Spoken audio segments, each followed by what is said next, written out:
இயேசு கிறிஸ்துவின் இனிய நாமத்தில் உங்கள் அனைவருக்கும் என்னுடைய அன்பின் நல்வாழ்த்துக்களை தெரிவித்துக் கொள்கிறேன். இயேசு கிறிஸ்துவின் இரண்டாம் வருகையின் நாட்களிலே வாழ்ந்து கொண்டிருக்கின்ற நாம் பல காரியங்களுக்கு எச்சரிக்கையாய் இருக்கும்படி தேவன் மறுபடியும் வேத வசனங்கள் மூலமாக நம்மை எச்சரித்து கொண்டே இருக்கிறார். அதில் முக்கியமான ஒன்று கள்ள தீர்க்கதரிசிகளுக்கு எச்சரிக்கையாய் இருப்பது. அது என்னங்க கள்ள தீர்க்க தரிசனம்? தேவன் பேசாத ஒன்றை தேவன் பேசினார், தேவன் உரைத்தார் என்று சொல்லி மற்றவர்களுக்கு சொல்லி பொய்யை நம்ப வைப்பதுதான் கள்ள தீர்க்க தரிசனம். அதை தீர்க்க தரிசனமாக மக்களிடத்தில் சொல்லுகிறார்கள். எனக்கு அருமையான தேவனுடைய பிள்ளைகளே, இந்த கடைசி நாட்களிலே பலர் எழும்பி இந்த கள்ள தீர்க்க தரிசனத்தை உரைத்து கொண்டு இருக்கிறார்கள். அதையும் நம்பி மக்கள் கூட்டமாக அதை கேட்பதற்கு இன்றைக்கு திரளாக சென்று கொண்டு இருப்பதை நாம் பார்த்து கொண்டு இருக்கிறோம்.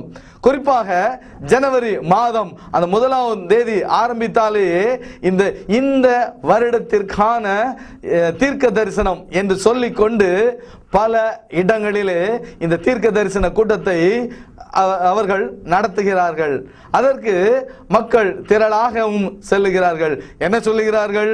இந்த ஆண்டு சுனாமி வரப்போகிறது, இந்த ஆண்டு அங்கே பூகம்பம் ஏற்பட போகிறது, இந்த ஆண்டு தேவன் வானத்தை அசைக்க போகிறார், ஒரு 2 ஊழியக்காரர்கள் மரிக்க போகிறார்கள், 2 அரசியல்வாதிகள் மரிக்க போகிறார்கள், 2 நாடுகளுக்கிடையே சண்டை அங்கே ஏற்பட போகிறது, தேவன் அவருடைய பிள்ளைகளை புதுவிதமான அபிஷேகத்தினால் இந்த ஆண்டு நிரப்ப போகிறார் என்று விதவிதமாக சொன்னதையே திரும்ப இந்த ஆண்டுக்கான தீர்க்க தரிசனம் என்று வருடம் சொல்லிக்கொண்டு மக்களை குழப்பிக் கொண்டு இருப்பதை நாம் பார்க்கிறோம். இவைகள் எல்லாவற்றையும் இந்த பத்திரிகைகள், டிவிகள் தங்களுடைய வாசகர்களுக்காக வருடம் அவர்கள் சொல்கின்ற ஒன்றுதான். இந்த காரியங்களை அறிவிப்பதற்காக இவர்கள் பல நாட்கள் உபவாசம் இருந்தேன் என்று சொல்லிக்கொண்டும் தெரிகிறார்கள். எனக்கு அருமையான தேவனுடைய பிள்ளைகளே, இந்த கடைசி நாட்களிலே 1 யோவான் 4வது அதிகாரம் 1வது வசனத்திலே சொன்னது போல நாம் எல்லா ஆவிகளையும் நம்பிவிடாமல் அந்த ஆவிகள் தேவனிடத்திலிருந்து வந்தவைகளோ என்று சோதித்து பார்க்கும்படி தேவன் நம்மை கட்டளையிடுகிறார். சோதித்து பார்ப்பது என்பது, ஆவிகளை சோதித்து பார்ப்பது என்பது அதிலே தப்பு இல்லை. ஏனென்றால் அது தேவன் நமக்கு கொடுத்த கட்டளை. இன்னொருவரை நாம் சோதித்து பார்ப்பது என்பது அதில் எந்தவித தவறும் இல்லை. ஏனென்றால் சோதித்து பார்க்காவிட்டால் அந்த வஞ்சக வலையிலே நாம் அனைவரும் விழுந்துவிட வேண்டியதாயிருக்கும். அதனால் தேவனுடைய பிள்ளைகளாகிய நாம் ஒவ்வொருவரும் இந்த வஞ்சக ஆவிகளை சோதித்து அறிய வேண்டும். அப்படி அறிந்தால் மாத்திரம்தான் இந்த கள்ள தீர்க்கதரிசிகளுக்கு நாம் தப்பித்துக் கொள்ள முடியும். சிலர் நினைக்கலாம், ஏதோ ஒரு சிலர் இந்த நாட்கள்ல கள்ள தீர்க்க தரிசனம் சொல்லிட்டு இருப்பாங்க அப்படின்னு நினைக்கலாம். ஆனா வேதம் நமக்கு அப்படி சொல்லவே இல்லை. வேதம் நமக்கு என்ன சொல்கிறதுனா, மத்தேயு 24:11 பார்த்தா அநேக கள்ள தீர்க்கதரிசிகள் எழும்பி அநேகரை வஞ்சிப்பார்களாம். அதனால எனக்கு அருமையான தேவனுடைய பிள்ளைகளே, நிறைய கள்ள தீர்க்கதரிசிகள் இன்றைக்கு உலா வந்துகிட்டு இருக்கிறாங்க. அதனால நம்ம தெளிவா அவங்கள அடையாளம் கண்டுபிடிச்சா தான் அவங்களுடைய வலையில விழாம நம்ம தப்பித்து கொள்ள முடியும். ஏன்னா தெளிவா சொல்லி இருக்குது, அநேகர் அவங்கள பின்பற்றுவாங்க. அதனால சில கூட்டங்கள் எல்லாம் பாத்தீங்கன்னா கூட்டம் நிரம்பி வழியும். அதனால நம்ம அதை பார்த்து, கூட்டத்தை பார்த்து அவர்களை நல்ல தீர்க்கதரிசிகளா அல்லது கள்ள தீர்க்கதரிசிகளா என்று எடை போடக்கூடாது. எனக்கு அருமையான தேவனுடைய பிள்ளைகளே, அநேக ஞாபகத்தில் வச்சுக்காங்க. இவர்கள் எந்த தோற்றத்தில் வருகிறார்கள்? வேதம் என்ன சொல்கிறது? இந்த கள்ள தீர்க்கதரிசிகள் எந்த தோற்றத்தில் வருகிறார்கள் அப்படின்னு பார்த்தா, இவர்கள் ஆட்டு தோலை போர்த்தி கொண்டு வருகிறார்கள் என்று வேதம் சொல்கிறது. அர்த்தம் என்ன? அதாவது தேவனுடைய பிள்ளைகளை போன்று வேஷமிட்டு அவர்கள் வருகிறார்களாம். நல்ல பிரசங்கியாராக அவர்கள் வேஷமிட்டு வரலாம். வெளியில் பார்ப்பதற்கு அவர்கள் ஒரு நல்ல தீர்க்கதரிசிகளை போன்ற தோற்றத்திலே வரலாம். ஆனால் உள்ளத்திலோ அவர்கள் வஞ்சிக்கிற ஆவிகளை உடையவர்கள் என்று வேதம் தெளிவாக நமக்கு சொல்லுகிறது. 1 யோவான் 4:1 அங்கு தேவன் நமக்கு தெளிவாக சொல்லுகிறார், நீங்கள் எல்லா ஆவிகளையும் நம்பாமல் அந்த ஆவிகள் தேவனால் உண்டானவைகளோ என்று சோதித்து அறியுங்கள் என்று. ஆவிகளை சோதித்து அறியும்படி தேவன் நமக்கு அங்கே கட்டளை கொடுக்கிறார். சிலர் சொல்லலாம், ஏன் நம்ம அடுத்தவங்களை அவங்க நல்ல தீர்க்க தரிசனம் சொல்றாங்களா கள்ள தீர்க்க தரிசனம் சொல்றாங்களா, நம்ம ஏன் அவங்கள பார்க்கணும், நாம் ஏன் அவர்களை குற்றம் கண்டுபிடிக்க வேண்டும் என்று சிலர் சொல்லலாம். இது குற்றம் கண்டுபிடிப்பதாக அல்ல, ஆவிகளை சோதித்து அறியும்படி இது நாம் ஒவ்வொருவருக்கும் தேவனுடைய கட்டளையாக இருக்கிறது. அதனால் அந்த ஆவிகள் தேவனுடையவைகளோ அல்லது கள்ள தீர்க்க தரிசன ஆவிகளோ என்பதை சோதித்து அறியும்படி அது தேவனுடைய கட்டளையை நாம் பின்பற்றுகிறவர்களாக காணப்படுவோமானால் அவர்களுடைய வலையில் விழாமல் தப்பித்துக் கொள்ள முடியும். அதனால யாரும் பயங்காட்டினாலோ மிரட்டினாலோ தேவனுடைய பிள்ளைகளாகிய நாம் அதற்கு பயப்படாமல் அந்த ஆவிகளை நாம் சோதித்து அறிய வேண்டும். இந்த கள்ள தீர்க்கதரிசிகளை நாம் எப்படி அடையாளம் கண்டுகொள்ள முடியும்? வேதம் சொல்லுகிறது, அவர்களுடைய கனிகளால் மாத்திரமே இந்த கள்ள தீர்க்கதரிசிகளை நாம் அடையாளம் கண்டு கொள்ளலாம் என்று. அவருடைய கனிகளை பற்றி வேதம் என்ன சொல்லுகிறது என்பதை தெளிவாக அறிந்தால் மட்டும் இந்த கள்ள தீர்க்கதரிசிகளை நாம் அடையாளம் கண்டு கொள்ள முடியும். அது என்னங்க கனிகள்? அதாவது அவர்களுடைய நடக்கைகள் எப்படி இருக்கிறது என்பதை அங்கு வேத வசனம் எப்படி சொல்கிறதோ அதை வைத்து நாம் அவர்களை எளிதாக கண்டுபிடித்து விடலாம். முதலாவது, அவர்கள் உலகத்திற்குரியவர்கள் என்று வேதம் சொல்கிறது. அது என்னங்க உலகத்துக்குரியவர்கள்? அவர்கள் இந்த உலகத்திற்குரிய காரியங்களையே உங்களுக்கு தீர்க்க தரிசனமாக சொல்லுவார்கள் என்று சொல்லுகிறது. அது என்னங்க உலகத்திற்குரிய காரியங்கள்? பிரதர், உங்களுக்கு 2 வீலர் இல்லையா? தேவன் உங்களுக்கு 2 வீலர் தரப்போகிறார். பிரதர், நீங்க 2 வீலர் தான் வச்சிருக்கிறீங்களா? கர்த்தர் இந்த ஆண்டு உங்களுக்கு 4 வீலர் தரப்போகிறார். சிஸ்டர், உங்களுக்கு 10 பவுன் நகை தான் இருக்குது, நீங்க கவலைப்படுறீங்களா? தேவன் இந்த ஆண்டு உங்களுக்கு 100 பவுன் நகைய கர்த்தர் உங்களுக்கு தரப்போகிறார்.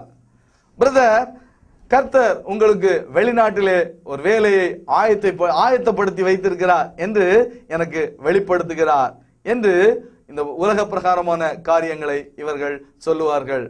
சிஸ்டர், உங்கள் பிள்ளைக்கு திருமணம் இந்த ஆண்டு நடைபெற போகிறது, உங்கள் பிள்ளைக்கு ஆண் குழந்தை பிறக்க போகிறது என்று இந்த உலக தேவைகளை தெரிந்து கொண்டு அதற்கு ஏற்றாற்போல் தீர்க்க தரிசனம் உரைப்பதுதான் இந்த உலகத்திற்குரிய காரியங்களை அறிவிப்பது.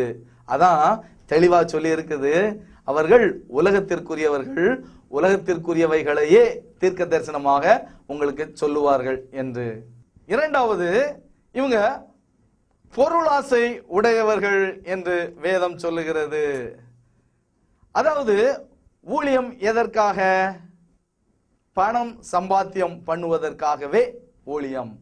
அதாவது அடுத்தவங்க பொருளை காணிக்கை என்ற பெயரில் அபகரித்து கொள்வதற்காகவே அவங்களுடைய ஊழியம்.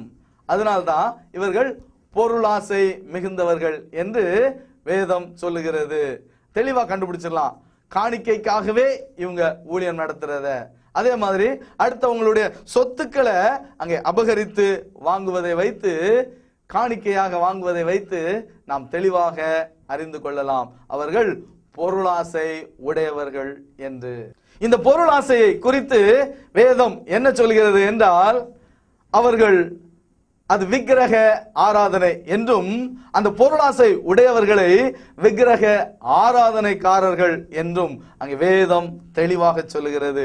எனக்கு அருமையான தேவனுடைய பிள்ளைகளே, இந்த விக்கிரக ஆராதனைக்காரர்கள் விக்கிரக ஆராதனைக்காரர்கள் ஆகிய ஊழியக்காரர்களுக்கு அங்க தேவன் எந்த வசனத்தை சொல்லி எச்சரிக்கிறார் தெரியுமா? ரோமர் 1வது அதிகாரம் 25வது வசனத்திலிருந்து 28வது வசனத்திலே ஒரு பயங்கரமான ஒரு சாபத்தை கொடுத்து அங்கே எச்சரிக்கிறார். எனக்கு அருமையான தேவனுடைய பிள்ளைகளே, இந்த பொருளாசை நிறைந்த இந்த கள்ள தீர்க்கதரிசிகளாகிய ஊழியக்காரர்களிடம் இருந்து நாம் தப்பித்துக் கொள்ள நாம் கடமைப்பட்டு இருக்கிறோம். இந்த கள்ள தீர்க்கதரிசிகள் பொருளாசை உடையவர்கள் என்று வேதம் தெளிவாக சொல்லுகிறது. அது என்னங்க பொருளாசை? அதாவது இவர்களுடைய ஊழியம் காணிக்கை மூலமாக பணம் சம்பாத்தியம் பண்ணுவது, அடுத்தவர்களை அங்கே தேவனுடைய நாமத்தை சொல்லி அவர்களிடமிருந்து காணிக்கை வசூல் பண்ணி அதிலே சம்பாத்தியம் பண்ணுவது. எனக்கு அருமையான தேவனுடைய பிள்ளைகளே, காணிக்கை பணத்தை அங்கே திருடி எடுத்துக்கொண்டு அதிலிருந்து தங்களுக்கு தேவையான சொத்துக்களை வாங்குவது, அதுதாங்க பொருளாசை. இந்த பொருளாசை குறித்து வேதம் என்ன சொல்கிறது? அது விக்கிரக ஆராதனை என்று. இந்த பொருளாசை உடையவர்களை குறித்து விக்கிரக ஆராதனைக்காரர்கள் என்று வேதம் தெளிவாக சொல்கிறது. வேதம் சொல்லுகிறது, இந்த கள்ள தீர்க்கதரிசிகளின் கனிகளை குறித்து சொல்லும் பொழுது இந்த கள்ள தீர்க்கதரிசிகள் விபச்சாரக்காரர்கள் என்று. எனக்கு அருமையான தேவனுடைய பிள்ளைகளே, அதாவது ஊழியம் என்றால் தியாகம், அதாவது தியாகத்தோடு செய்வதுதான் அது ஊழியம். அதுதான் தேவன் நம்மோடு இருப்பதற்கு ஒரு அடையாளம்.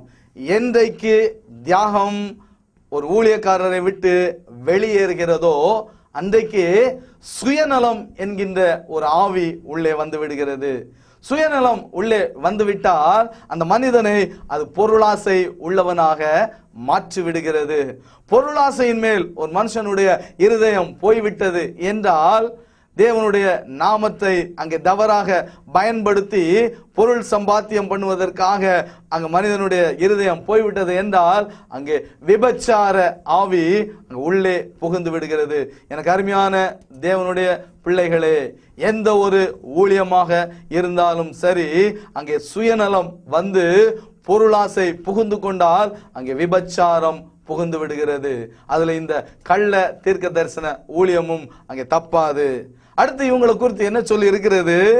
அவர்கள் அதாவது பெண் பிள்ளைகளுடைய வீடுகளில் புகுந்து அந்த பிள்ளைகளை வசப்படுத்துகிறார்கள் என்று.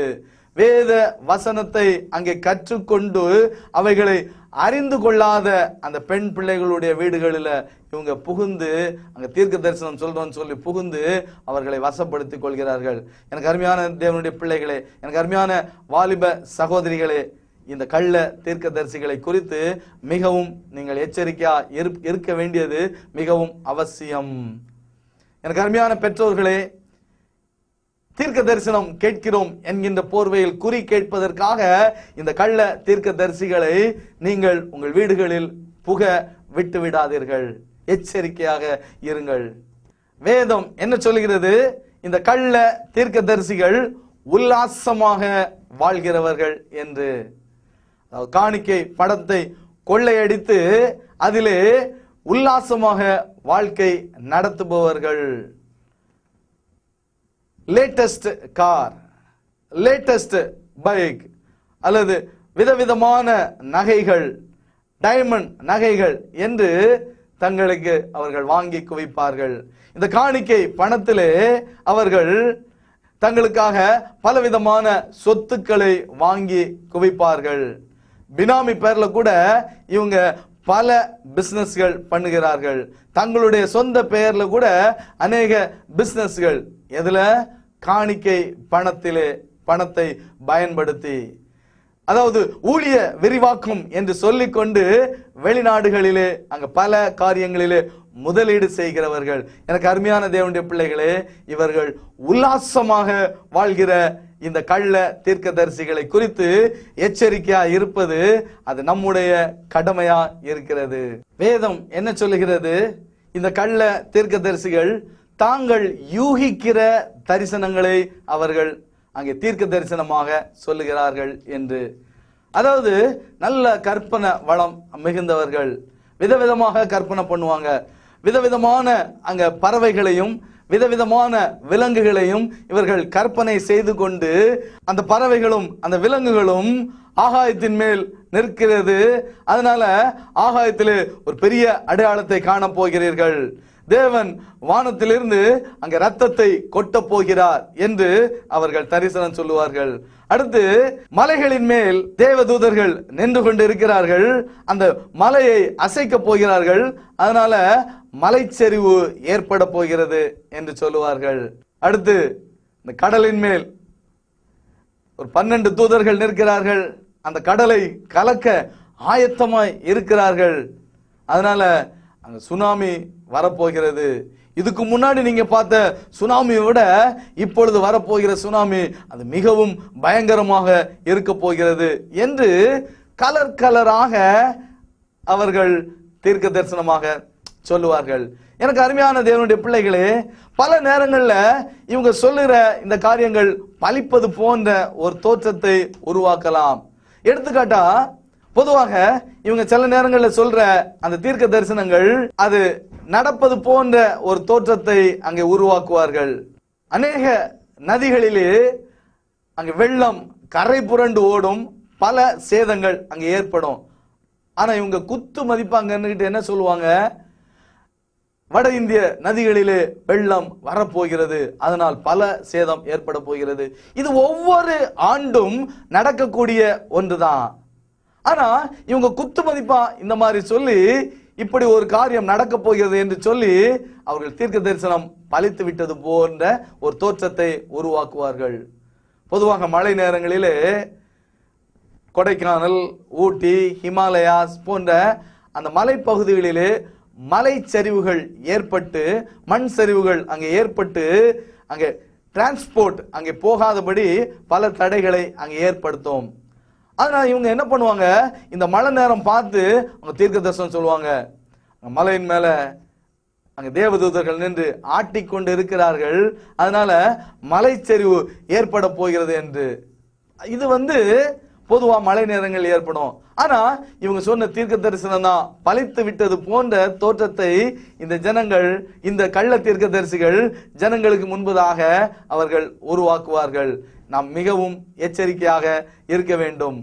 நார்மலா இப்ப நம்ம பார்த்துக்கிட்டு இருந்தோம்னா சுமத்ரா தீவு பகுதிகளில் அடிக்கடி அங்க பூகம்பங்கள் ஏற்படுவது உண்டு.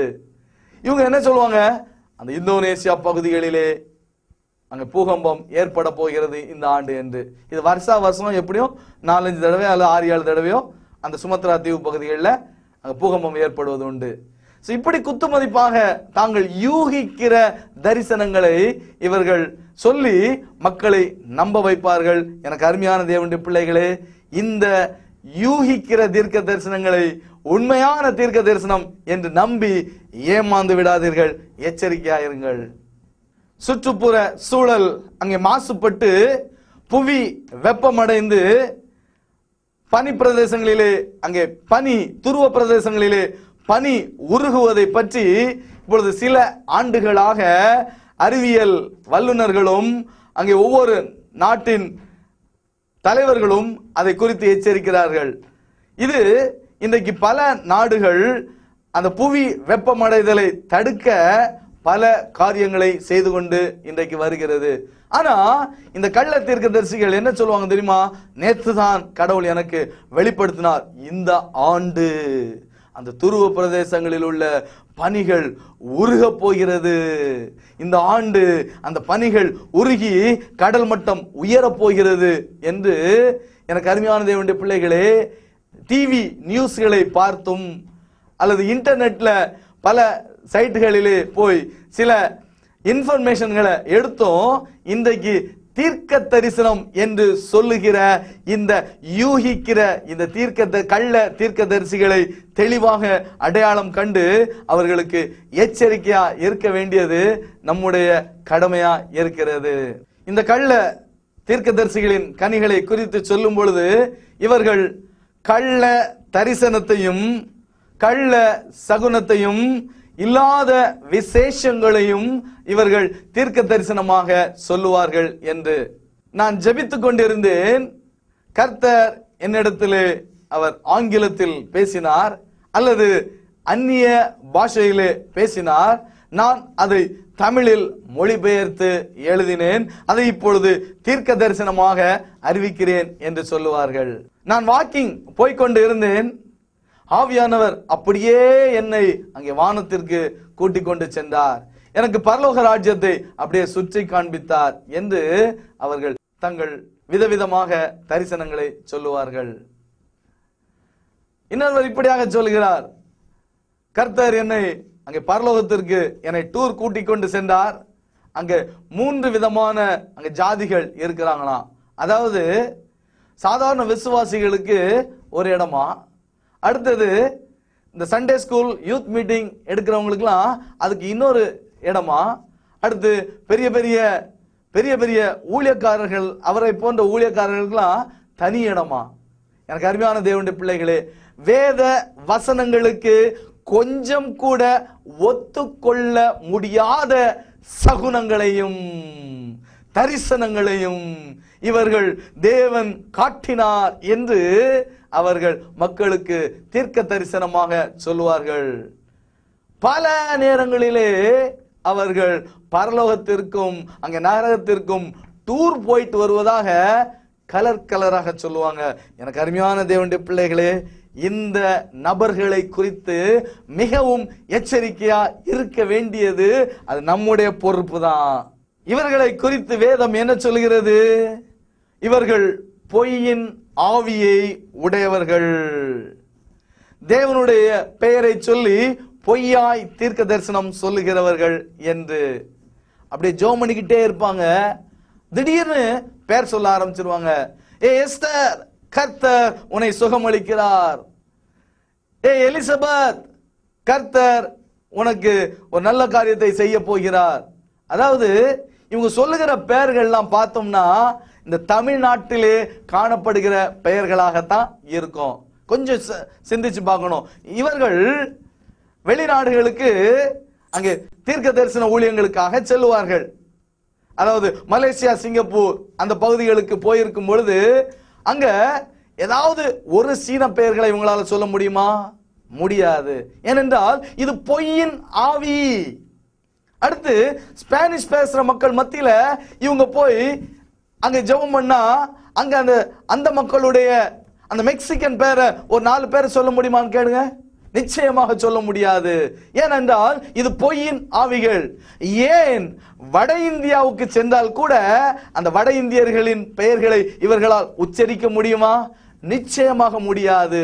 ஏனென்றால் இவர்கள் பொய்யின் ஆவியை உடையவர்கள். எனக்கு அருமையான தேவனுடைய பிள்ளைகளே, மிகவும் நாம் எச்சரிக்கையா இருக்க வேண்டியது அவசியம். இந்த கடைசி நாட்களிலே அநேகர் இந்த மாதிரி ஜெபத்துல பெயரை சொல்லி அங்க அநேகரை கூப்பிடுகிறார்கள். எச்சரிக்கையா இருக்க வேண்டும். இப்பொழுது ட்ரெண்ட் கொஞ்சம் அது குறைஞ்சி இப்பொழுது வியாதிகளின் பெயர்களை அங்கே சொல்ல ஆரம்பித்து இருக்கிறார்கள். இதோ இங்கே ஒரு சகோதரி இருக்கிறாள், அங்கே சர்க்கரை வியாதியினால் கஷ்டப்பட்டு கொண்டு இருக்கிறாள் என்று. எனக்கு அருமையான தேவனுடைய பிள்ளைகளே, பொதுவாக ஒரு கூட்டத்துக்கு போனோம்னா எப்படியும் ஒரு 10-15 பேர் அல்ல 20-25 பேர் இருப்பாங்க சர்க்கரை வியாதி. இன்றைக்கு அது ரொம்ப காமன். ஆனா இவங்க குத்து மதிப்பா இங்க சர்க்கரை வியாதியோடு ஒரு மகள் கவலைப்பட்டு கொண்டு இருக்கிறாள். எனக்கு அருமையான தேவனுடைய பிள்ளைகளே, பொய்யின் ஆவி. இயேசு இப்பொழுது கட்டியை சுகமளிக்கிறார் என்று அவங்க சொல்லுகிறாங்க. அதை விட கொடுமை என்னன்னா எய்ட்ஸ் நோயை குணப்படுத்துகிறார் என்று. எனக்கு அருமையான தேவனுடைய பிள்ளைகளே, ஆனா யாரும் அவங்களை டெஸ்ட் பண்ணி அங்க சாட்சி சொல்ல வைக்கிறது இல்ல. ஆனா இவங்களுடைய பெயர் பிரபலத்திற்காக இவங்க என்ன பண்ணுவாங்க தெரியுமா? அந்த கூட்டத்துல அதுல ஒரு 4 பேரை பிடிச்சு கொண்டு வந்து அந்த எஸ்தர், எலிசபெத் எல்லாம் சாட்சி சொல்ல வைப்பாங்க. எனக்கு அருமையான தேவனுடைய பிள்ளைகளே, மிகவும் எச்சரிக்கையாய் இருக்க வேண்டிய தருணம் இது. இவைகள் பொய்யின் ஆவிகள். இந்த பொய்யின் ஆவிகளுக்கு மிகவும் எச்சரிக்கையா இருக்க வேண்டியது அது நம்முடைய பொறுப்பு. எனக்கு அருமையான தேவனுடைய பிள்ளைகளே, இந்த கள்ள தீர்க்கதரிசிகளுக்கு எச்சரிக்கையாய் இருக்க வேண்டும் என்று தேவன் எச்சரிக்கிறார். அடுத்து இந்த கள்ள தீர்க்கதரிசிகளை குறித்து, அவர்களுடைய கனிகளை குறித்து வேதம் என்ன சொல்கிறது? இவர்கள் அங்கே தவளைக்கு ஒப்பான ஆவிகளை உடையவர்கள் என்று. அதாவது புரியாத ஒரு பாஷையை இவர்கள் பேசுவார்கள். அதாவது ஒரு சில வார்த்தைகளையே அவர்கள் திரும்ப திரும்ப அதை வேகமாகவும் அப்படியே ஸ்லோவாகவும் அதை சொல்லி அது ஏதோ ஒரு புரியாத ஒரு பாஷையை அவர்கள் பேசுவாங்க. கேட்டா இது அந்நிய பாஷைன்னு சொல்லுவாங்க. எனக்கு அருமையான தேவனுடைய பிள்ளைகளே, அவர்கள் தீர்க்க தரிசனம் சொல்லும் பொழுது அந்த வார்த்தைகளை அவங்க சொல்லிட்டு தேவன் உன்னை ஆசீர்வதிக்கிறார், மெதுவா சொல்லிட்டு தேவன் உன்னை ஆசீர்வதிக்கிறார் சொல்லுவாங்க. அதே வார்த்தையை தான் இருக்கும், அதே வேகமாக சொல்லிவிட்டு இப்பொழுது தீவிரவாதி மூர்க்கமாய் புறப்பட்டு வருகிறான் என்று. எனக்கு அருமையான தேவனுடைய பிள்ளைகளே, அந்த வார்த்தைகளை நீங்க கவனிச்சீங்கன்னா தெளிவா அடையாளம் கண்டு கொள்வீங்க இது ஒரு புரியாத பாஷை அப்படி என்று. ஆனா 1 கொரிந்தியர் 14:10 அங்க தேவன் சொல்லுகிறது, உலகத்தில் அநேக பாஷை உண்டு, ஆனா எந்த ஒரு பாஷையும் அர்த்தம் இல்லாதது அங்க இல்லை. எல்லா பாஷைகளுக்கும் அர்த்தம் உண்டு. ஆனால் இந்த கள்ள தீர்க்கதரிசிகள் பேசுகின்ற இந்த ஒரு பாஷையோ இது அர்த்தமே இல்லாதது. அததான் இது வேதம் என்ன சொல்கிறது, தவளையின் ஆவி என்று. அதாவது தவளை பாஷை, அர்த்தம் இல்லாத ஒரு பாஷை. இதை விட கொடுமை என்னன்னா, அநேகருக்கு இவர்கள் இந்த பாஷையை பேசுறதுக்கு ட்ரைனிங் வேற கொடுப்பாங்க. எனக்கு அருமையான தேவனுடைய பிள்ளைகளே, மிகவும் எச்சரிக்கையா இருக்க வேண்டியது அது நம்முடைய கடமை. அடுத்து, துன்மார்க்கன் தன் பொல்லாத வழியை விட்டு திரும்ப கூடாதபடிக்கு அவர்களை திடப்படுத்துகிறவர்கள் என்று இவர்களுடைய கனிகளை குறித்து வேதம் சொல்லுகிறது. அதாவது துன்மார்க்கமாய் அங்கே ஜீவிக்கிறவர்கள் காணிக்கை கொடுத்தா அவங்களுக்கு தீர்க்க தரிசனம் இவங்க எப்படி சொல்லுவாங்கன்னா, கர்த்தர் உங்களை ஆசீர்வதிக்கிறார், கர்த்தர் அங்கே வானத்திலிருந்து அவருடைய பொக்கிஷத்தை உங்கள் வீடு மீது அப்படியே திறந்து வைக்கிறார். எனக்கு அருமையான தேவனுடைய பிள்ளைகளே, அநியாயமா சம்பாத்தியம் பண்ணுவாங்க, பலரை ஏமாற்றி அங்கே கொள்ளையடித்து சம்பாத்தியம் பண்ணுவாங்க. ஆனா ஆயிரக்கணக்கிலையோ லட்சக்கணக்கிலையோ அவர்கள் அங்கே காணிக்க கொடுக்கும் பொழுது இந்த கள்ள தீர்க்கதரிசிகள் அவர்களுக்கு சாதகமாக அவர்களுக்கு தீர்க்க தரிசனம் சொல்லுவாருங்க.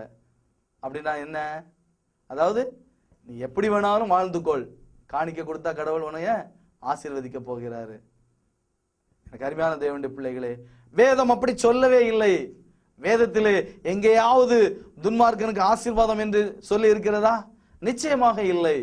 துன்மார்க்கருக்கு சாபங்கள் என்றுதான் வேதம் தெளிவாக சொல்கிறது. ஆனால் இவர்களோ இந்த துன்மார்க்கமாய் ஜீவிக்கிறவர்களை காணிக்கைக்காக அவர்கள் ஆசீர்வதிக்கப்பட்டவர்கள் என்று தீர்க்க தரிசனம் சொல்லுவார்கள். அதுல பலர் இவங்களுக்கு ஸ்பான்சர் பண்ணுவாங்க. சில மீட்டிங்லாம் இவங்களுக்கு ஸ்பான்சர் பண்ணுவாங்க. சிலர் அநேகர் ஸ்பான்சர் பண்ணி இவங்க மீட்டிங்களுக்கு அங்கே ஆட்களை ஏற்றிக்கொண்டு செல்வார்கள். எனக்கு அருமையான தேவனுடைய பிள்ளைகளே, இப்படிப்பட்ட கள்ள தீர்க்கதரிசிகளை குறித்து எச்சரிக்கையா இருக்க வேண்டும். அந்த தீர்க்க தரிசனத்தை வச்சுதான் நம்ம கண்டுபிடிக்க முடியும். அந்த அவர்கள் சொல்லுகிற அந்த தீர்க்க தரிசனத்தை வேத வசனங்களோடு நாம் ஒப்பிட்டு பார்த்தோமானால் தெளிவாக தெரிந்துவிடும் இவர்கள் கள்ள தீர்க்கதரிசிகள் என்று. எனக்கு அருமையான தேவனுடைய பிள்ளைகளே, இந்த கள்ள தீர்க்கதரிசிகளை குறித்து நாம் எச்சரிக்கையா இருக்க வேண்டும். கிறிஸ்தவர்களை வஞ்சித்துக் கொண்டிருக்கும் கள்ள தீர்க்கதரிசிகளை நீங்கள் அடையாளம் காண வேண்டுமா?